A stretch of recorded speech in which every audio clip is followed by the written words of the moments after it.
What's up, RoyalSpartan Tribe? This is RoyalSpartan125, back for yet another great reaction. This is part 5 of Greater Terran Union, Stellaris Invicta. People have been asking me for this one. Like, oh no, do part 5, do part 5. So, give us more GTU and all this, you know, so I'll do another one. Only 10 minutes long. I did a long video there, like 42 minutes long, so I don't want to do another long one. I have to get my dinner yet, and it's almost 9 p.m., so yeah. I just want to do a short video. It's only like 10.5 minutes, so yeah. Let's jump in.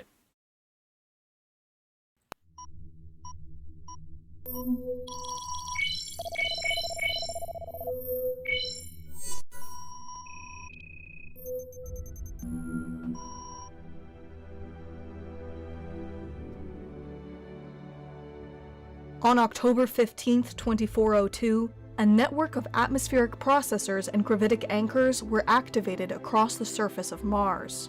While planets had been regularly terraformed to adapt their biomes for human colonization, for the first time, life would be created from lifelessness, and a dead planet converted into a world capable of sustaining colonization by the Greater Terran Union. Wow. The terraforming of Mars was hailed across the Union as the start of a new era, a time when scientific and cultural achievements would bring about unfathomable changes to human civilization. Union propaganda had long espoused the idea that there was no barrier that could not be overcome, and although these might have been previously dismissed as high-minded rhetoric, it now seemed to be true. While not quite the dominant hyperpower of explored space, the Greater Terran Union was, at the very least, the equal of any other nation. Every month brought with it new discoveries and innovations. On the world of Mictlan, a planet-wide pedal colony established to house a genetic splinter group of humanity known as the Cleris, this idea of Terran superiority was challenged. A new type of weapon, theoretically capable of shattering an entire planet, was tested on one of Mictlan's few oceans. The results were promising, but the detonation awoke a race of colossal creatures that had for millennia hibernated in deep caves beneath the planet's surface. For over a month, the citizens of the Greater Terran Union were horrified as Mictlan's cities were demolished by these titans, which raged against both the local garrison forces and each other. Pacific Rim. It is. Pacific Rim. Or it's Godzilla. And others. Yeah? That's pretty much what this is. Cool. When Land Force Command assembled an army group to take back the planet, however, not even these enormous creatures could endure. Their gigantic carcasses loomed over victorious Union tanks and soldiers, while the largest and most dangerous of these titans were successfully confined to a solitary island, far from any settlement. Even a nationwide cyber attack by Algan separatists, which momentarily disrupted the GTU's communication infrastructure, could not mitigate the feelings of Terran superiority. In 2418, the forces of Fleet Command entered a star system which for over 200 years had been off-limits to everything but automated military reconnaissance craft. Their target was an enormous mechanical construct that had endlessly prowled a graveyard of ruined starships, scavenging amongst the wrecks to find components that would be added to its own patchwork configuration.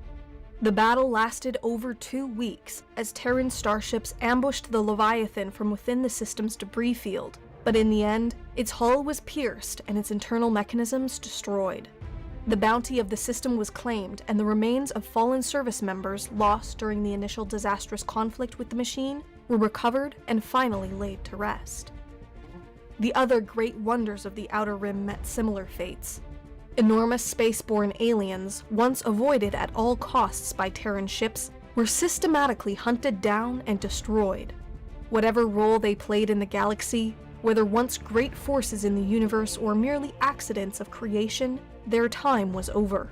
There could be no room for such mysteries within the Greater Terran Union. Okay. That I'm not okay with. I mean, these creatures belong in space. I mean, you see it on our world. Everything has a place. You know, even the bugs, everything has its place in our ecosystem. I think that's going to cause something later on. Maybe these creatures keep planets or stars stabilized or something. You don't know, you know. I just feel sorry for them, you know. These creatures didn't do anything wrong. They weren't looking for a fight, you know. They were just trying to exist, you know. And then humans come along. It's like, yeah, let's kill them all. Damn it! Why though? Why would they do that? I don't get it. There's no need, you know.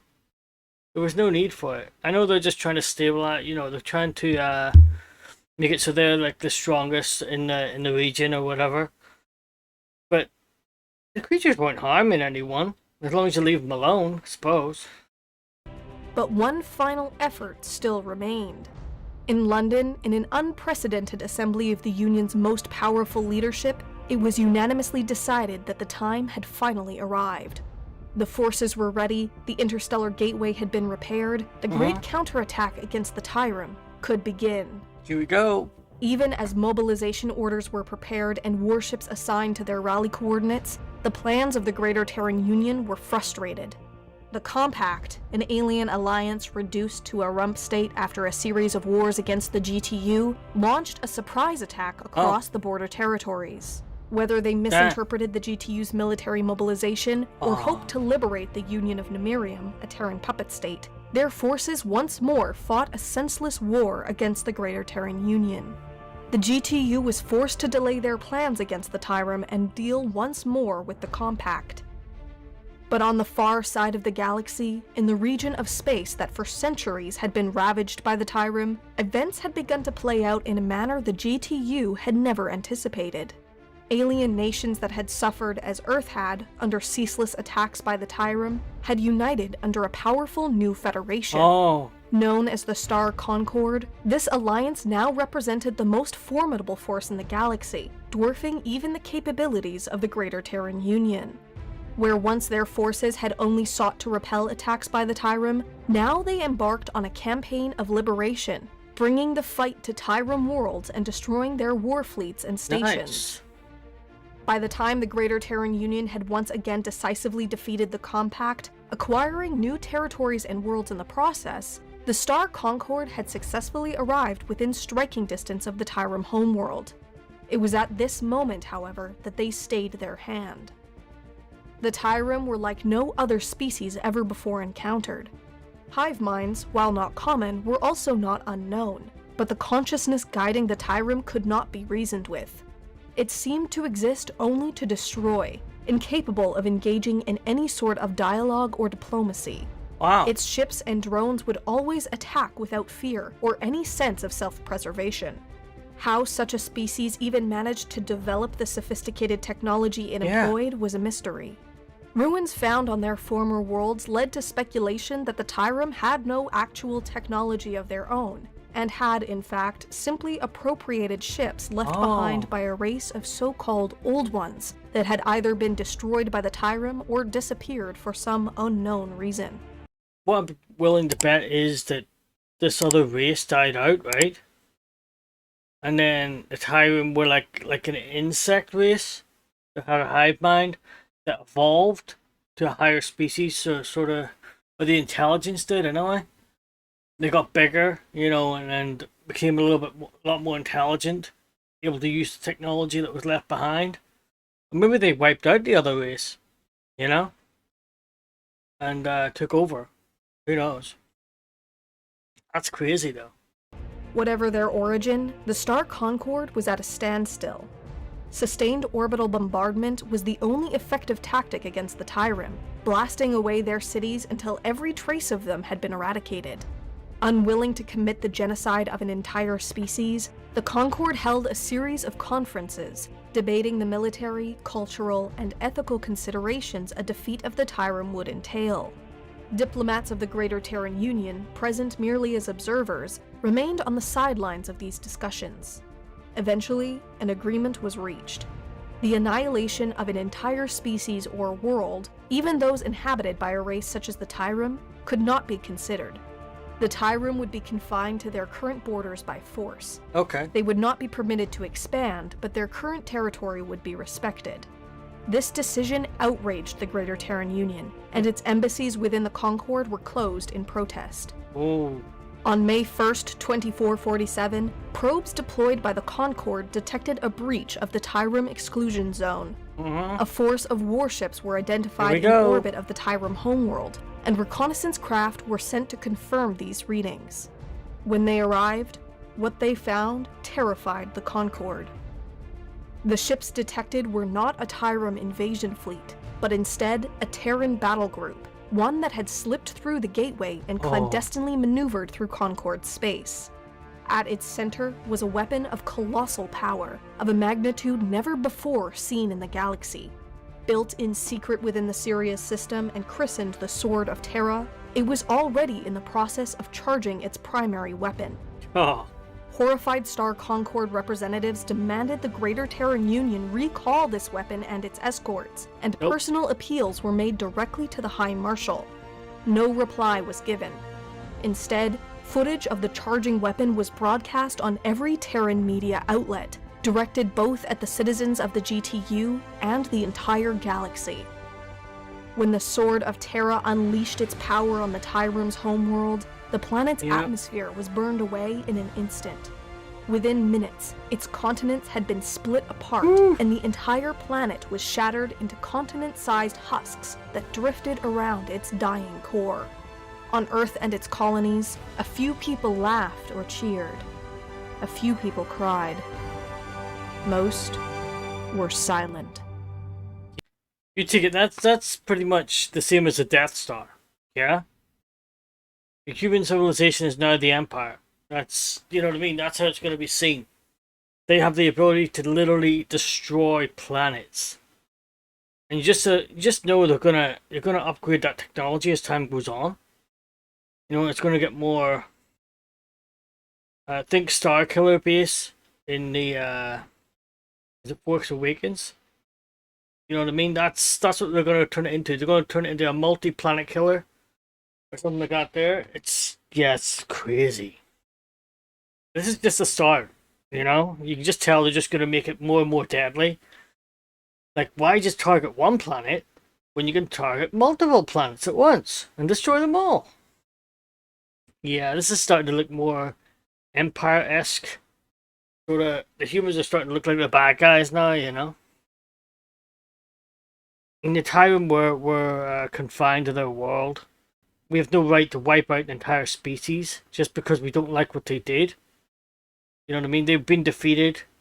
They were being held hostage on their own world. Leave it alone, yeah? But humans being humans, you know?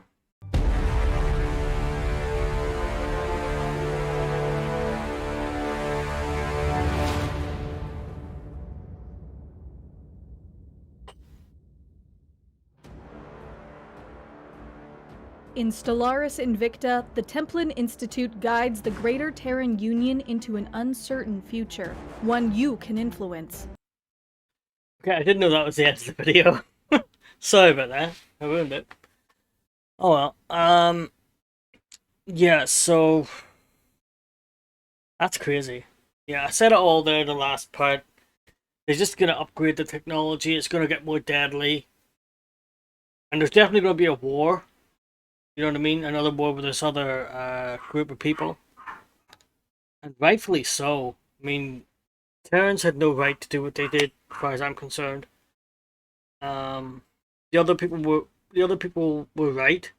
They had no right to wipe out an entire species just because they didn't like them, you know? It's yeah, I'm not on Terran's side on this one. Definitely not.